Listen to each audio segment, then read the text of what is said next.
At Healthcare Partners Medical Group, our mission is to provide the highest quality of healthcare to each and every patient. With 5 locations in Pahrump, we are local doctors you know and trust. We want to thank you for choosing us. Quality care starts here.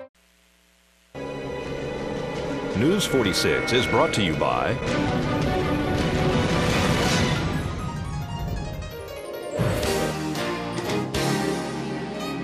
Healthcare Partners and Humana. News is also brought to you by Barry Levinson and Associates, Pahrump's Bankruptcy Center. When it comes to important matters like bankruptcy, call an experienced, compassionate attorney. Call the Bankruptcy Center of Pahrump. Call 775-727-4747.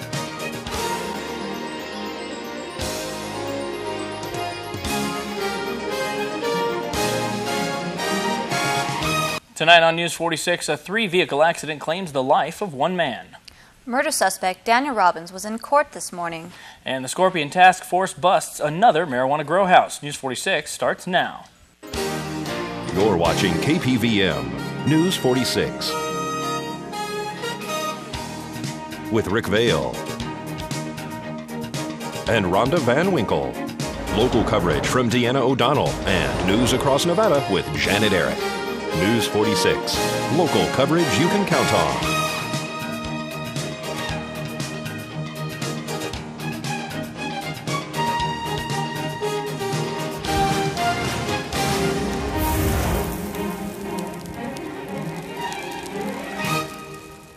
Good evening, it's Monday, October 3rd, 2011. I'm Rick Vale. And I'm Angelique Stefanelli for News 46.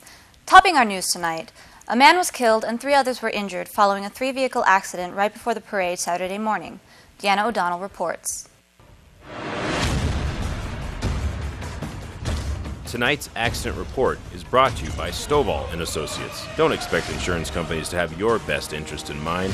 Stovall & Associates cares. Let us help you if you have been involved in an accident.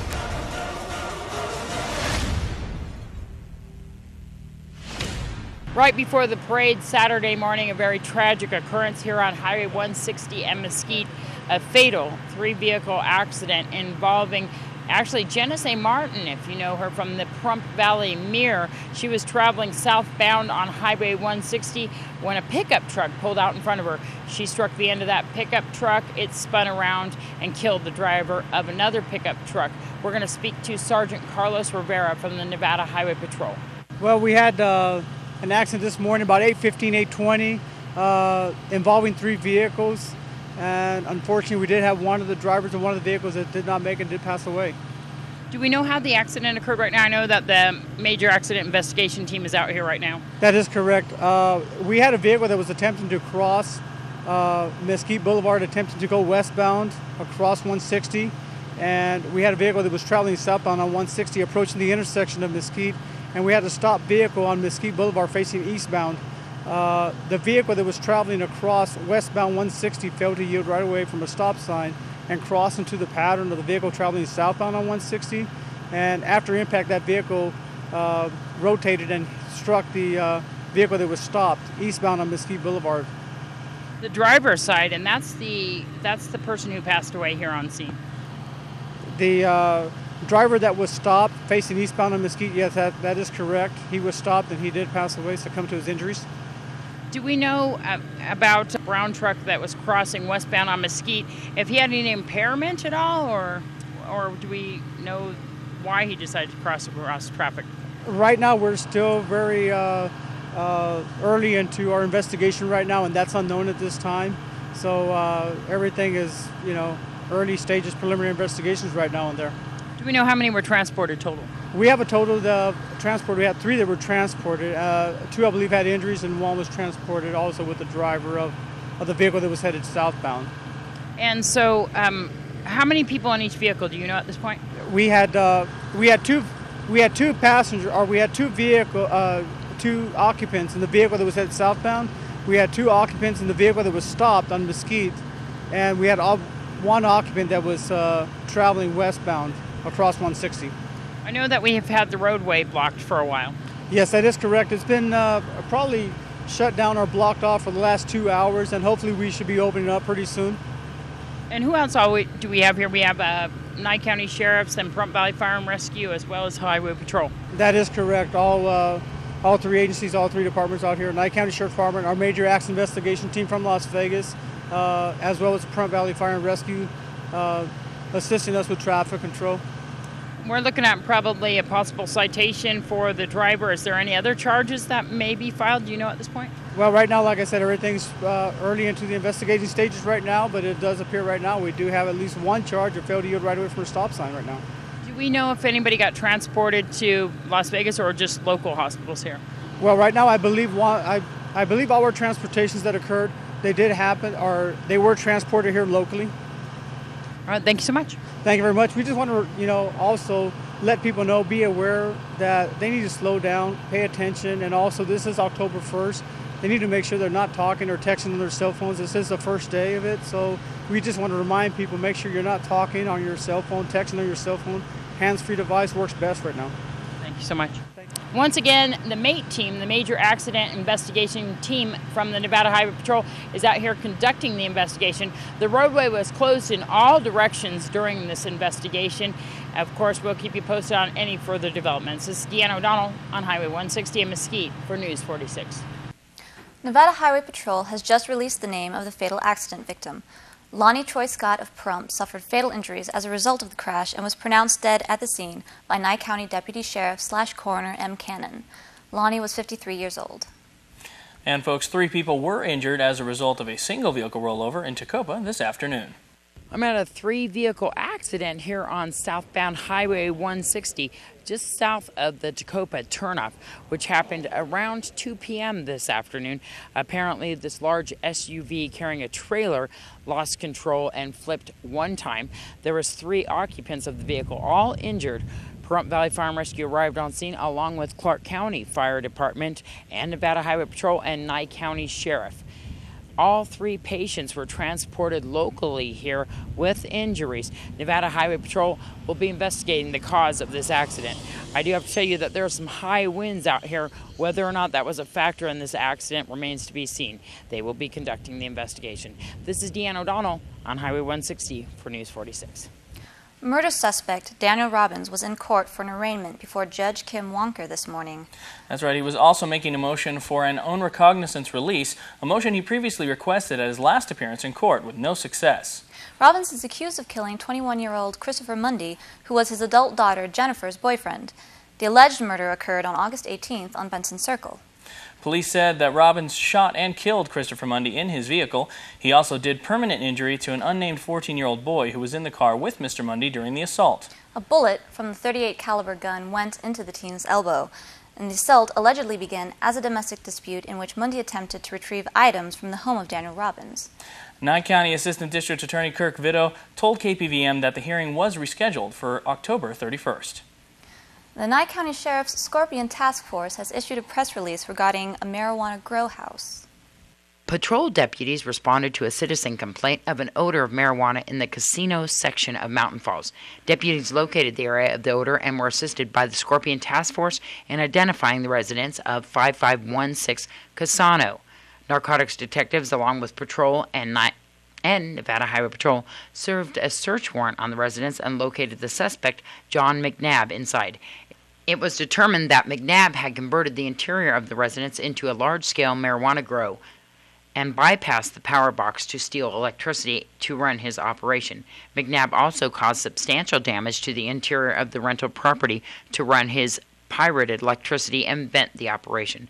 McNabb was arrested on the following charges: possession of marijuana with intent to sell, maintaining a residence for the sale or use of a controlled substance, trafficking cocaine, possession of a controlled substance ×3. Recovered in the case were 1 shotgun, 360 marijuana plants at approximately 1.25 pounds of processed marijuana, along with scales and packaging for sales, several types of prescription pills and unmarked bottles, and approximately 0.75 ounces of cocaine, along with packaging for sales. This is Deanna O'Donnell for News 46.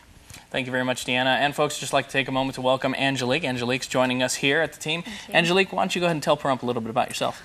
Well, I'm 22 years old and a recent graduate from UNLV. I have a Bachelor's of Arts in Film, and I am super excited to be welcomed into the KPVM family. All right. Well, thanks very much for coming out and being a part of it. Folks, coming up right after the break, a rubbish fire at Oja Japanese Steakhouse. And Rodney Camacho invites you to a bowl-a-thon at the Pahrump Nugget. We'll have all this and more right after the break, so please keep it here.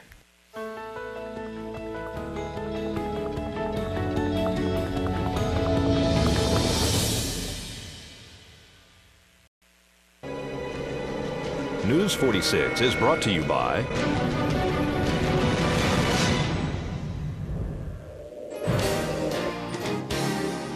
Southwest Medical Associates. Their healthcare center is now open in your neighborhood. Southwest Medical Associates. Now that's powerful medicine.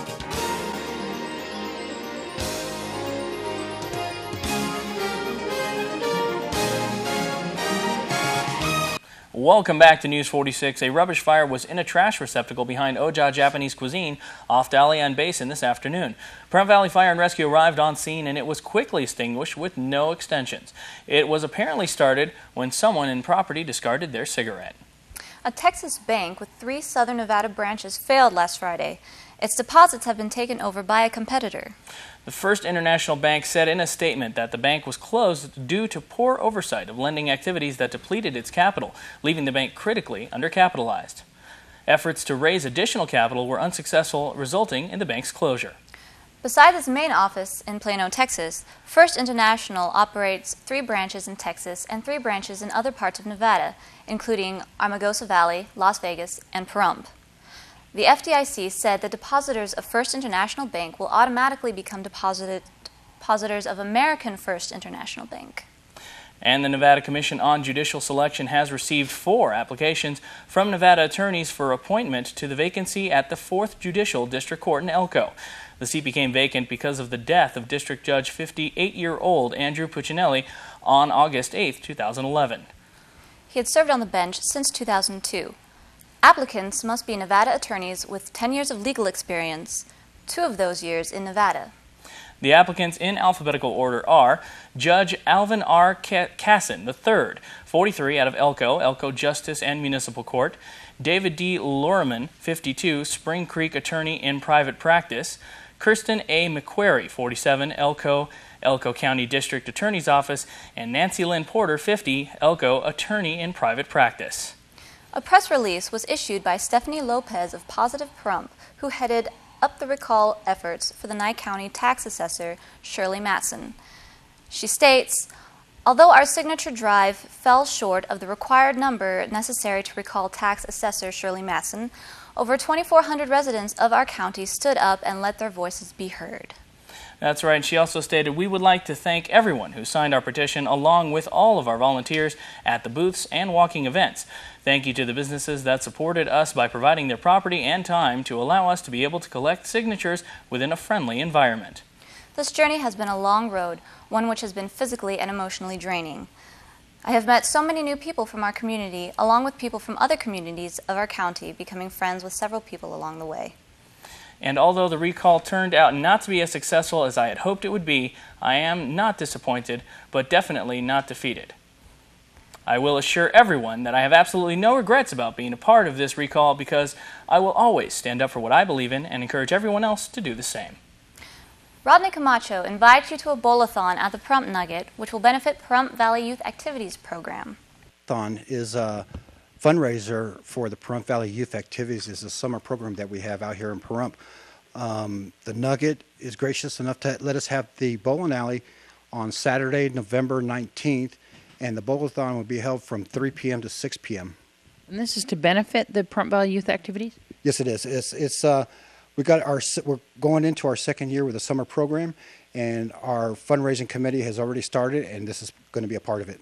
Wow, they're right on the ball, aren't they, with the fundraising for this next year. Tell everybody what the Pahrump Valley Youth Activities do. Pahrump Valley Youth Activities is a summer program for children ages 7 to 13. We've had a few 7-year-olds, and of course some turn 14, which is fine. The summer program goes from 8 a.m. to about 5 p.m. The kids are served breakfast and lunch, and the activities range from anything from painting, we have reading, we go through writing, So there's educational activities there also, and of course physical education. We take trips to the bowling alley, we take trips to the park and the library. Every kid, if the parents approve, will have their own library card also. We had a lot of kids participate this year, didn't we? We had over 100 kids sign up. Because of staffing, I think we took in 80. And we average around that every day, anywhere from 70 to 80 kids a day. It's important to support this program. And so tell how many ways people can participate in this bowl-a-thon. There's actually 4 ways. First way is you can make a one-time donation, and the kids will be out with the registration forms asking people. Another way is you could bowl yourself, and that will cost $15 per person. If you want to come up with a team of 6 bowlers, that would cost you $60, basically $10 a person. Or you could do a pledge, and kids will be asking for pledges, 10 cents minimum per pin. I've seen some already signed up for 25 cents per pin. So come and support the Pahrump Valley Youth activities. Where can you pick up the forms? You can pick up the forms at Cited Shadow Chrysler Dodge and Jeep, Freedom of Praise Ministries on Highway 160, and also at the Pahrump Nugget Bowling Center. For more information, who can they call? You can call me, Rodney Camacho, at 513-6569, or Tom Saida at 727-0102, or you could call the Pahrump Valley Bowling Alley also. All right, so Angelique, did you get a chance to go outside today? I did not. It was windy, and I don't like to go out. I have sinus problems, so going out in the wind's not too good for me. Well, that's pretty much par for the course. I was holed up in my office. It's just kind of like a little dungeon, so no windows or anything. So, but Zach says we're going to have some really nice, cool weather coming up. Really? The trade-off is, apparently we've got some wind, too. Don't go anywhere. We're going to have Zach Fuentes with a look at weather.